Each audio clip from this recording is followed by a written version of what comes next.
नहीं हूं, एजुकेशन के फील्ड से नहीं हूं। मैं एक कलाकार हूं, एक आर्टिस्ट हूं, एक क्रिएटिव इंसान हूं।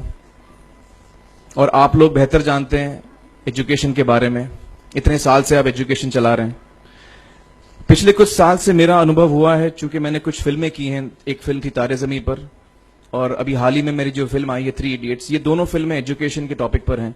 तो लिहाजा मैं इस वजह से मैंने काफी रिसर्च की एजुकेशन के ऊपर, और कुछ चीजें मेरे सामने आई हैं, और वो चीजें मैं आपके सामने रखना चाह रहा हूं। आज यहां पेरेंट्स हैं, एजुकेटर्स हैं, टीचर्स हैं, बच्चे भी हैं। हो सकता है पता नहीं मैं कितना सही बोल रहा हूं, गलत बोल रहा हूं, लेकिन मेरे कुछ विचार हैं जो मैं आपके सामने रखना चाहूंगा एजुकेशन से, जो जिनका संबंध है। और वो ये कि सबसे पहले तो हर बच्चा खास होता है। ये मैंने डिस्कवर किया अपने रिसर्च में। हर बच्चा खास होता है। हर बच्चे में, हमारी तरह, आपकी तरह और हमारी तरह, हर बच्चे में कुछ ना कुछ काबिलियत होती है, कुछ ना कुछ कमजोरी होती है। मुझ में भी कमजोरी है, काबिलियत है। आप में भी कुछ ना कुछ काबिलियत और कमजोरी है, और हर बच्चे में कुछ ना कुछ कमजोरी और काबिलियत होती है। और हमें as parents, as elders, as education system, हमें हर बच्चे की खासियत को पहचानना है, उसे मदद करनी है। उसकी क्या खासियत है, उसका क्या दिल चाहता है, उसे किस चीज में खुशी मिलती है, वो हमें उसको हेल्प करना है कि हम उसको वो ढूंढ सके, और उसमें हमें सपोर्ट करना है। और जो उसकी कमजोरी है उसमें हमें उसको सपोर्ट करना है। मुझे अक्सर एजुकेशन इंस्टीट्यूट्स मुझे बोलते हैं कि हम हमारे स्कूल में सारे बच्चे पास होते हैं, हमारे स्कूल में सारे बच्चे फर्स्ट आते हैं, या हम जो बोर्ड एग्जाम है उसमें हमारे सारे बच्चे पास होते हैं। मुझे एक सवाल पूछना है कि हमारे कितने बच्चे खुश हैं? सबसे बड़ा सवाल मेरा ये है, how many of our children are happy? और वो जो हैप्पीनेस कोशेंट है ना, वो मेरे लिए सबसे अहम है। क्योंकि देखिए, पढ़ाई लिखाई तो हम सीख ही लेते हैं।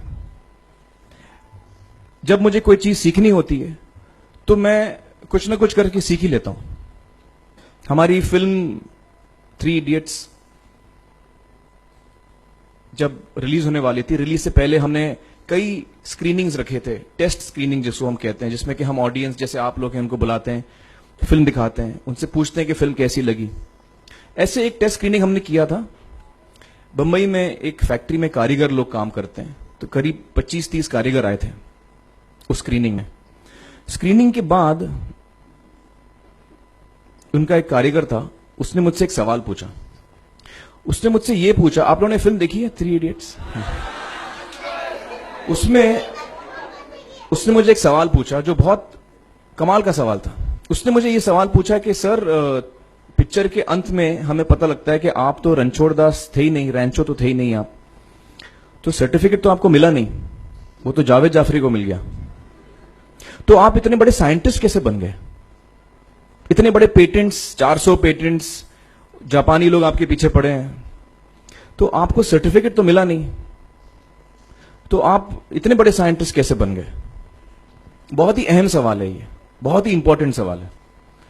और ये जो मुद्दा है उसके हार्ट में जाता है ये, कि जब मैं एग्जाम के लिए रट के जवाब देता हूं और वो जवाब में मुझे नंबर मिलते हैं और मैं पास हो जाता हूं, तो मेरे हाथ में एक पर्चा आता है जो मुझे कहता है कि मैं पढ़ा लिखा हूं। लेकिन वाकई मैं पढ़ा लिखा हूं या नहीं, ये अभी तक हमको श्योर मालूम नहीं है।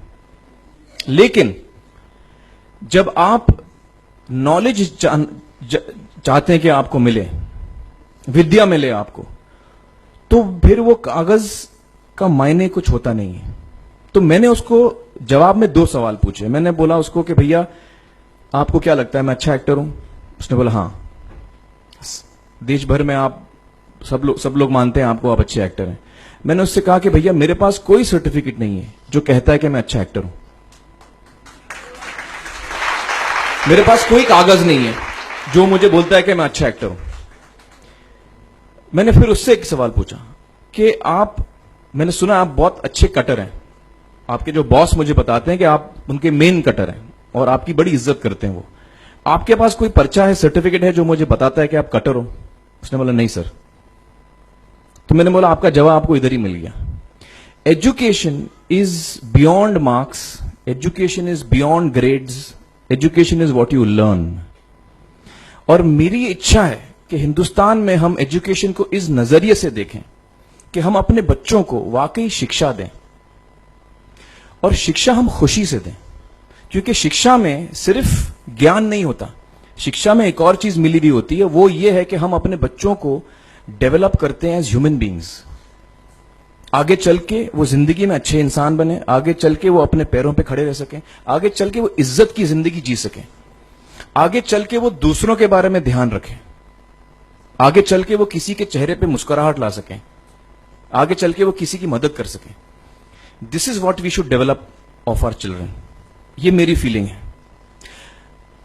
मैं जहां भी देखता हूं, ये मेरे साथ भी हुआ है जब मैं छोटा था।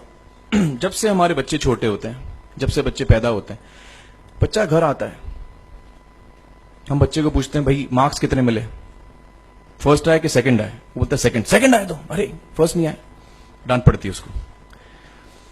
जो बोलता है मैं 10th आया तो उसकी तो हालत ही बुरी हो जाती है। बच्चे को लगता है यार ये फर्स्ट आना बड़ा जरूरी है।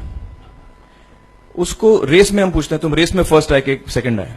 में हम उसको बचपन से, जब से वो केजी लोअर केजी में होता है, जब लोअर केजी में रेस होती है, चमचा मुंह में लगा के उसमें नींबू डाल के भागते हैं। उसमें भी हम बच्चे को पूछते हैं अरे मेरा बेटा फर्स्ट आएगा, लाओ बेटा मेरा फर्स्ट आना। मतलब पेरेंट्स चिल्ला रहे हैं बेटा भागो, मतलब नींबू लेके भागो।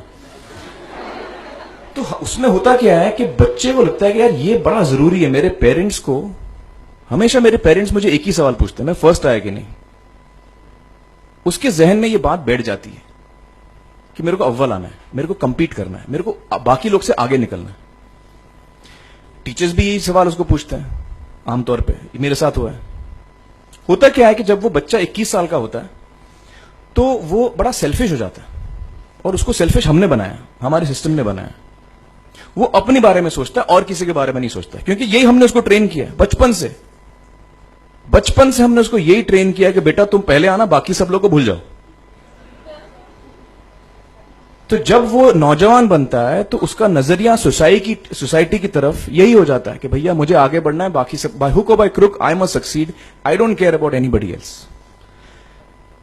मेरा ये दिल कहता है, मेरा ये दिल चाहता है कि अगर हम जितने यहां पेरेंट्स हैं, एडल्ट्स हैं, यंगस्टर्स हैं जो कल जाके पेरेंट्स बनेंगे, अगर हम अपने बच्चों को ये सीख दें जब वो छोटे हैं, जब वो घर आए हम उसको ये सवाल पूछें, ये नहीं पूछें कि मार्क्स कितने मिले, उसको ये पूछें कि बेटा आज तुमने किसकी मदद की, आज तुमने किसके चेहरे पे मुस्कुराहट लाई। अगर हम उसको ये पूछें तो उसको ये लगेगा कि यार जरूरी ये है। मेरे पेरेंट्स मुझे हमेशा ये पूछते हैं, मार्क्स का तो कभी पूछते नहीं, वो मुझसे ये पूछते हैं कि भैया तुमने किसको हेल्प किया आज। तो हेल्प करना लोगों को, लोगों के बारे में सोचना, लोगों के चेहरे पे मुस्कुराहट लाना, ये मेरे पेरेंट्स के लिए बड़ा इंपॉर्टेंट है।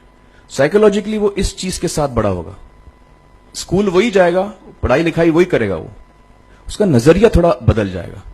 जब वो बच्चा नौजवान बनेगा, 21 साल का होगा, और सारे बच्चे उस उम्र के जब 21 साल के होंगे, हमारी सोसाइटी चेंज हो जाएगी।